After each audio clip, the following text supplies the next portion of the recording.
Connaître Dieu, 4. Le Saint-Esprit. De la même manière que nous devons connaître Dieu à travers la Bible, et connaître Jésus-Christ à travers la Bible, nous devons aussi connaître le Saint-Esprit à travers la Bible. Une erreur courante est de penser au Saint-Esprit uniquement comme une puissance. Mais il n'est pas seulement celui qui donne le don des langues, qui guérit les malades ou qui accomplit des miracles. Le Saint-Esprit, tel qu'il est révélé dans les Écritures, est bien plus grand que ce que nous supposons souvent. Allons donc maintenant à la parole de Dieu pour le rencontrer, ce Saint-Esprit qui dépasse tout ce que nous pensons connaître. Le Saint-Esprit est Dieu. Le Saint-Esprit est Dieu, qui vient à nous en tant qu'Esprit. Cela signifie que le Saint-Esprit est l'Esprit de Dieu. Mais si Christ est en vous, votre corps, il est vrai, est mort à cause du péché, mais l'Esprit est vie à cause de la justice. Et si quelqu'un n'a pas l'Esprit de Christ, il ne lui appartient pas. N'attristez pas le Saint-Esprit de Dieu, par lequel vous avez été scellés pour le jour de la rédemption. Le Saint-Esprit est aussi l'Esprit de Jésus-Christ, venu en esprit. Ainsi, le Saint-Esprit est l'Esprit de Christ. Ils cherchaient à découvrir l'époque et les circonstances que l'Esprit de Christ en eux indiquait, en prédisant les souffrances du Messie et la gloire qui les suivrait. Le Saint-Esprit, qui est Dieu, existait même avant l'œuvre de la création et il était présent lors de la création. La terre était informe et vide, il y avait des ténèbres à la surface de l'abîme, et l'Esprit de Dieu planait au-dessus des eaux. Puis Dieu dit, « Faisons l'homme à notre image, selon notre ressemblance, et qu'il domine sur les poissons de la mer, sur les oiseaux du ciel, sur le bétail, sur toute la terre, et sur tous les reptiles qui rampent sur la terre. » Et la Bible déclare que le Saint-Esprit, qui est Dieu, est égal à Dieu le Père et à Jésus-Christ. Allez donc, faites de toutes les nations des disciples, les baptisant au nom du Père, du Fils et du Saint-Esprit. Que la grâce du Seigneur Jésus-Christ, l'amour de Dieu, et la communion du Saint-Esprit soient avec vous tous. De plus, le Saint-Esprit, qui est Dieu, a agi et a pris des décisions au nom de Dieu avec l'autorité de Dieu. Pendant qu'ils servaient le Seigneur dans leur ministère et qu'ils jeûnaient, le Saint-Esprit dit, « Mettez-moi à part Barnabas et Saul pour l'œuvre à laquelle je les ai appelés. » Arrivés près de la Mysie, ils essayaient d'entrer en Bithynie, mais l'Esprit de Jésus ne le leur permit pas. Le Saint-Esprit, celui qui a été envoyé. Le Saint-Esprit a été envoyé par Dieu. Mais le Consolateur, l'Esprit Saint, que le Père enverra en mon nom, vous enseignera toutes choses et vous rappellera tout ce que je vous ai dit. Et le Saint-Esprit a aussi été envoyé par Jésus. Cependant je vous dis la vérité, il vous est avantageux que je m'en aille, car si je ne m'en vais pas, le Consolateur ne viendra pas vers vous, mais si je m'en vais, je vous l'enverrai. Et voici, j'enverrai sur vous ce que mon Père a promis, mais vous, restez dans la ville jusqu'à ce que vous soyez revêtus de la puissance d'en haut. Élevé par la droite de Dieu, il a reçu du Père le Saint-Esprit promis, et il l'a répandu, comme vous le voyez et l'entendez. Celui qui nous a formés pour cela, c'est Dieu, qui nous a donné les arts de l'Esprit. Le Saint-Esprit est l'Esprit de Dieu, et l'Esprit de Christ. Mais le fait que le Saint-Esprit ait été envoyé ne signifie pas qu'il soit inférieur à Dieu ou à Jésus. Il en est de même pour Jésus. Jésus a été envoyé par Dieu, mais cela ne signifie pas qu'il est inférieur à Dieu. Lorsque l'Écriture dit que le Saint-Esprit a été envoyé par Dieu, cela affirme que le Saint-Esprit est un avec Dieu. Lorsqu'il est envoyé par Jésus-Christ, cela proclame qu'il est un avec Christ. Lorsque Jésus-Christ, qui est Dieu, a été envoyé par Dieu, cela signifie que Dieu est venu en tant que Jésus-Christ. De la même manière, lorsque le Saint-Esprit, qui est Dieu, a été envoyé par Dieu, cela signifie que Dieu est venu en tant que Saint-Esprit. Et lorsque le Saint-Esprit a été envoyé par Jésus-Christ, cela signifie que Jésus est venu en tant que Saint-Esprit. Nous devons bien comprendre cette distinction et cette unité. L'Esprit de vérité. Le Saint-Esprit est l'Esprit de vérité. La Bible l'affirme clairement. Et moi, je prierai le Père, et il vous donnera un autre consolateur, afin qu'il demeure éternellement avec vous, l'Esprit de vérité, que le monde ne peut recevoir, parce qu'il ne le voit point et ne le connaît point. Mais vous, vous le connaissez, car il demeure avec vous, et il sera en vous. Quand sera venu le Consolateur, que je vous enverrai de la part du Père, l'Esprit de vérité, qui vient du Père, il rendra témoignage de moi. Quand le Consolateur sera venu, l'Esprit de vérité, il vous conduira dans toute la vérité, car il ne parlera pas de lui-même, mais il dira tout ce qu'il aura entendu, et il vous annoncera les choses à venir. C'est lui, Jésus-Christ, qui est venu avec de l'eau et du sang, non avec l'eau seulement, mais avec l'eau et le sang. Et c'est l'Esprit qui rend témoignage, parce que l'Esprit est la vérité. La Bible déclare que Dieu est vérité, que Jésus-Christ est vérité, que la parole de Dieu est vérité, et que le Saint-Esprit est vérité. L'œuvre du Saint-Esprit. Le Saint-Esprit, qui est Dieu, a été envoyé par Dieu et par Jésus-Christ. En tant qu'Esprit de Dieu et Esprit de Christ, il est venu pour être avec le peuple de Dieu, avec les enfants de Dieu jusqu'à la fin du monde. Et Jésus a clairement expliqué ce que ferait le Saint-Esprit lorsqu'il viendrait. Cependant je vous dis la vérité, il vous est avantageux que je m'en aille, car si je ne m'en vais pas, le Consolateur ne viendra pas vers vous, mais si je m'en vais, je vous l'enverrai. Et quand il sera venu, il convaincra le monde en ce qui concerne le péché, la justice et le jugement, en ce qui concerne le péché, parce qu'il ne croit pas en moi, la justice, parce que je vais au Père, et que vous ne me verrez plus, le jugement, parce que le prince de ce monde est jugé. Après la résurrection et l'ascension de Jésus-Christ, le Saint-Esprit est venu le jour de la Pentecôte, comme il l'avait promis. Lorsque le Saint-Esprit est venu, le péché de l'homme a été mis en lumière. Parmi le peuple, ceux qui appartenaient à Dieu ont reconnu leur péché, se sont tournés vers Dieu, se sont repentis, et ont été rendus justes. Mais ceux qui n'étaient pas à Dieu, confrontés à leur péché, ont rejeté sa parole et ont lapidé celui qui l'annonçait, s'attirant ainsi le jugement sur eux-mêmes. Par le Saint-Esprit, qui est Dieu, ceux qui sont nés de nouveau sont devenus le peuple de Dieu.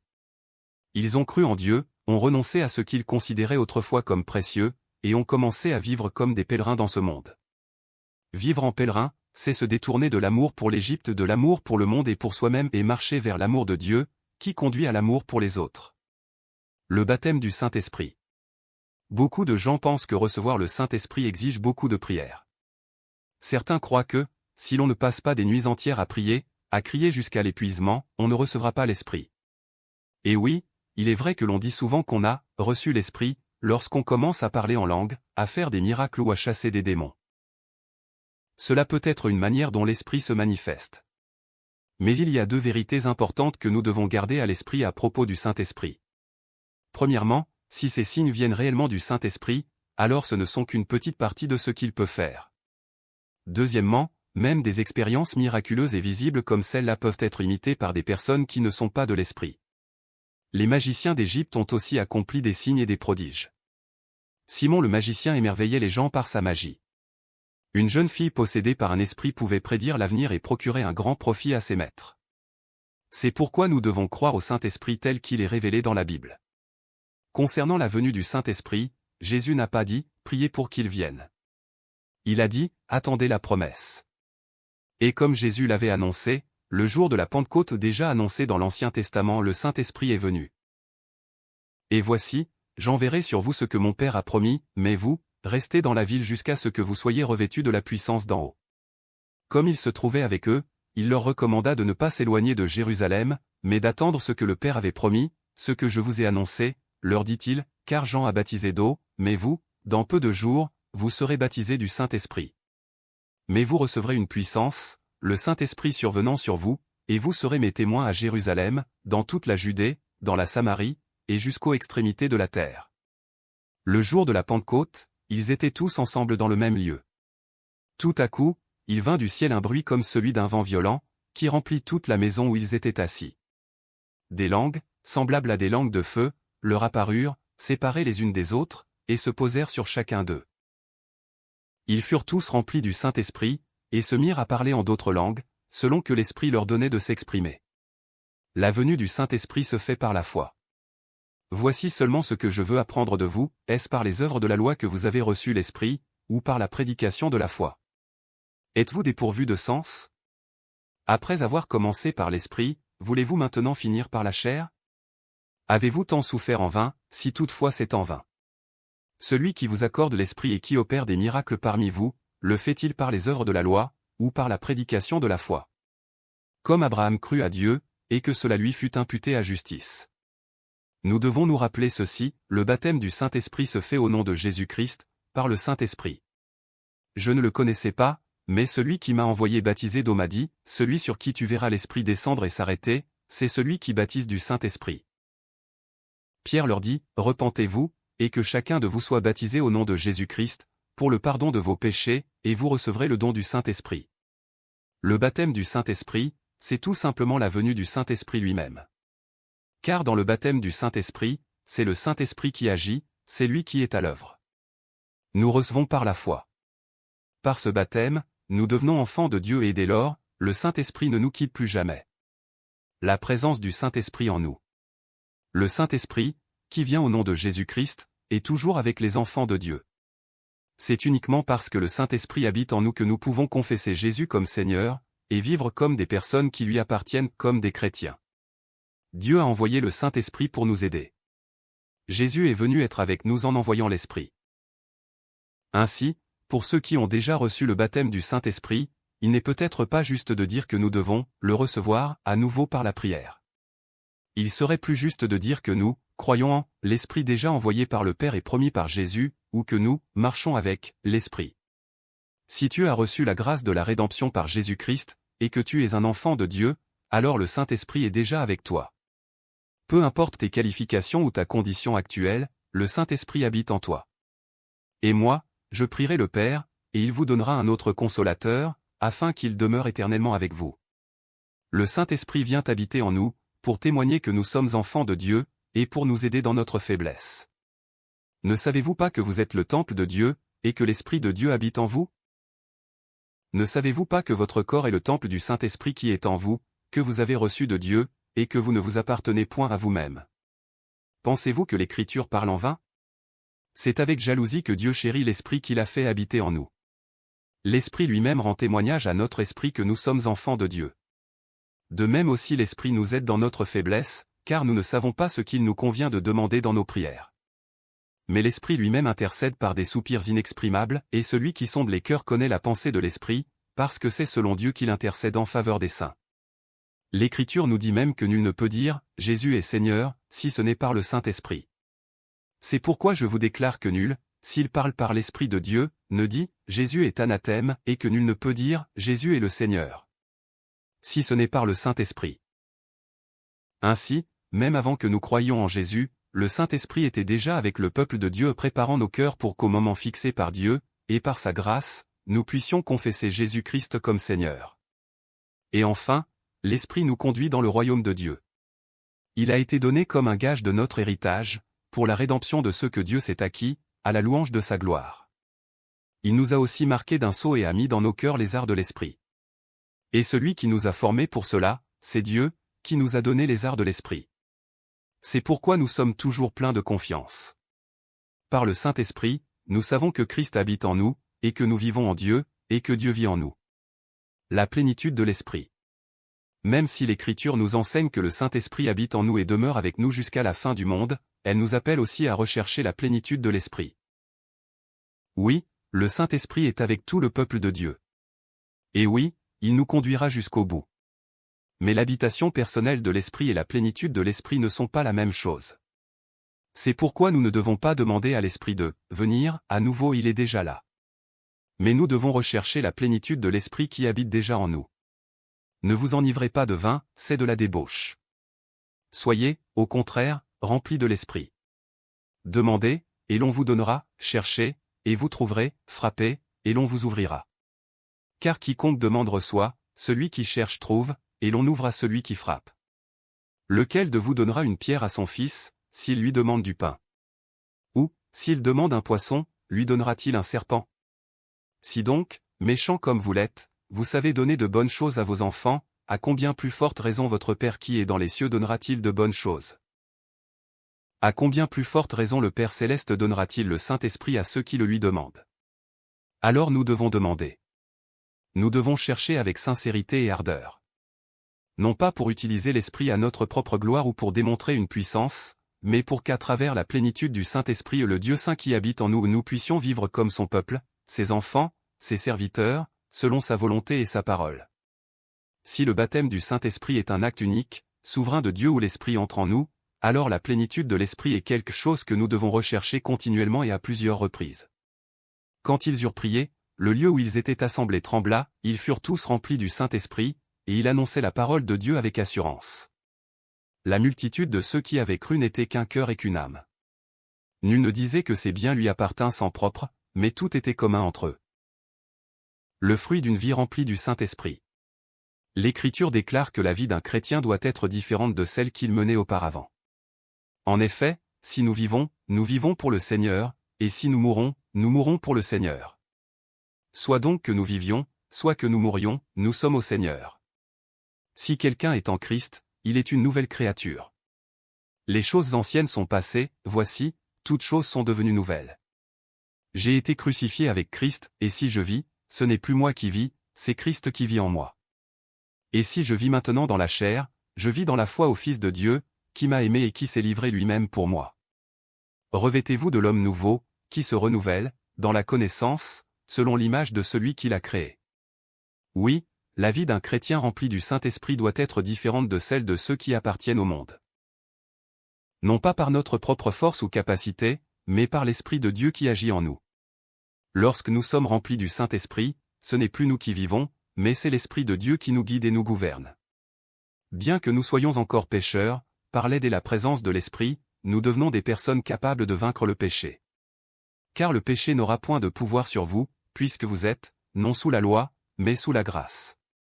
Quiconque pêche transgresse la loi, et le péché est la transgression de la loi.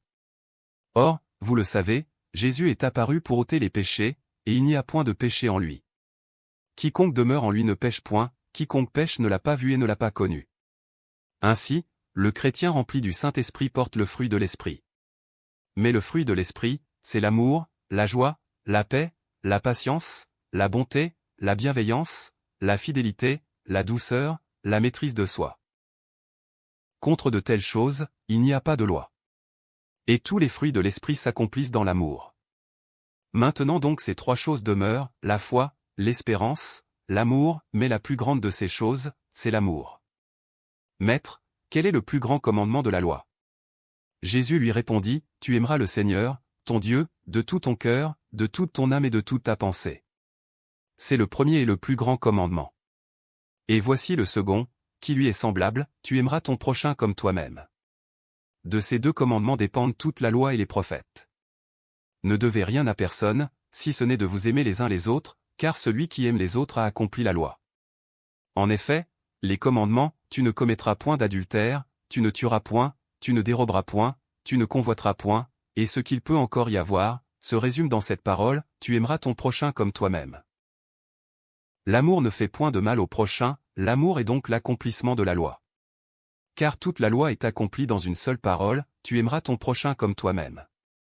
Si vous accomplissez la loi royale, selon l'Écriture, tu aimeras ton prochain comme toi-même, vous faites bien. C'est bien cela. Un chrétien rempli du Saint-Esprit est quelqu'un qui aime. Et cet amour n'est pas basé sur les sentiments. C'est un amour qui vient de la vérité de Dieu, dans l'obéissance aux commandements de sa parole. C'est pourquoi celui qui est rempli de l'Esprit aimera Dieu, s'aimera lui-même comme quelqu'un aimé de Dieu, aimera sa famille comme un don de Dieu, et aimera son prochain. Ainsi, notre relation avec Dieu est restaurée sans honte. Nos relations avec les autres sont restaurées sans honte. Cela devient une vie d'amour. Ceux qui sont remplis de l'Esprit retrouvent aussi leur juste position. Ils ne vivent plus à côté de la cible, ayant quitté leur place pour s'asseoir sur le trône. Au contraire, ils reviennent à leur juste place et vivent dans l'amour. Dans la famille, ils trouvent et gardent leur place. Dans la société, ils trouvent aussi leur rôle et l'accomplissent. Et cet amour ne s'arrête pas à ceux qui nous aiment en retour. Vous avez appris qu'il a été dit, tu aimeras ton prochain, et tu haïras ton ennemi. Mais moi, je vous dis, aimez vos ennemis, bénissez ceux qui vous maudissent, faites du bien à ceux qui vous haïssent, et priez pour ceux qui vous maltraitent et vous persécutent, afin que vous soyez fils de votre Père qui est dans les cieux. Car il fait lever son soleil sur les méchants et sur les bons, et il fait pleuvoir sur les justes et sur les injustes. Si vous aimez ceux qui vous aiment, quelle récompense méritez-vous? Les publicains n'agissent-ils pas de même? Et si vous ne saluez que vos frères, que faites-vous d'extraordinaire? Les païens n'agissent-ils pas de même? Soyez donc parfaits, comme votre Père céleste est parfait. N'éteignez pas l'esprit. L'Écriture ne nous commande pas seulement d'être remplis de l'esprit, mais aussi de ne pas éteindre l'esprit. Soyez toujours joyeux. Priez sans cesse. Rendez grâce en toutes choses, car c'est à votre égard la volonté de Dieu en Jésus-Christ. N'éteignez pas l'esprit. Ne méprisez pas les prophéties. Mais examinez toutes choses, retenez ce qui est bon, abstenez-vous de toute espèce de mal. Nous devons comprendre ce que signifie « ne pas éteindre l'esprit ». Comme nous l'avons déjà vu, le Saint-Esprit qui vient par le baptême de l'Esprit habite dans la vie de chaque croyant et ne la quitte jamais. Ainsi, ici, Éteindre ne signifie pas que l'esprit disparaît. Cela parle plutôt d'un affaiblissement de sa plénitude en nous. Quand nous sommes remplis de l'esprit, nous vivons comme des pèlerins dans ce monde, tournés vers notre vraie patrie. Mais quand la plénitude de l'esprit s'affaiblit, nous commençons à tourner le dos à cette patrie et à nous rapprocher du monde. Nous cessons de demander « Que veut Dieu de moi ?» et nous commençons à exiger « Que peut faire Dieu pour moi ?» Au lieu de regarder qui je suis aux yeux de Dieu, nous commençons à fabriquer une image de Dieu selon nos propres désirs. Nous ne marchons plus selon sa volonté, mais nous attendons de lui qu'il agisse selon la nôtre. Nous ne recevons plus pleinement ses œuvres, mais nous choisissons ce que nous acceptons selon nos conditions. Lorsque l'amour pour Dieu s'éteint, nous perdons la capacité de nous voir à travers son amour. Nous perdons l'amour pour nous-mêmes en tant que personnes aimées de Dieu. Et alors, l'amour pour les autres disparaît aussi. La reconnaissance s'efface, et les murmures augmentent. La joie diminue, et l'amertume grandit. L'Écriture décrit cet état en disant « N'attristez pas le Saint-Esprit. N'attristez pas le Saint-Esprit de Dieu, par lequel vous avez été scellés pour le jour de la rédemption. Tenez ferme à la parole de vie et priez. » Pour rester remplis du Saint-Esprit, nous devons nous attacher à la parole de Dieu. Car la parole de Dieu est l'épée de l'Esprit. Prenez aussi le casque du salut, et l'épée de l'Esprit, qui est la parole de Dieu. Et nos prières ne doivent pas être centrées sur les désirs de la chair. Nous devons prier en tout temps par l'Esprit, avec toutes sortes de prières et de supplications. Faites en tout temps par l'Esprit toutes sortes de prières et de supplications. Veillez à cela avec une entière persévérance, et priez pour tous les saints.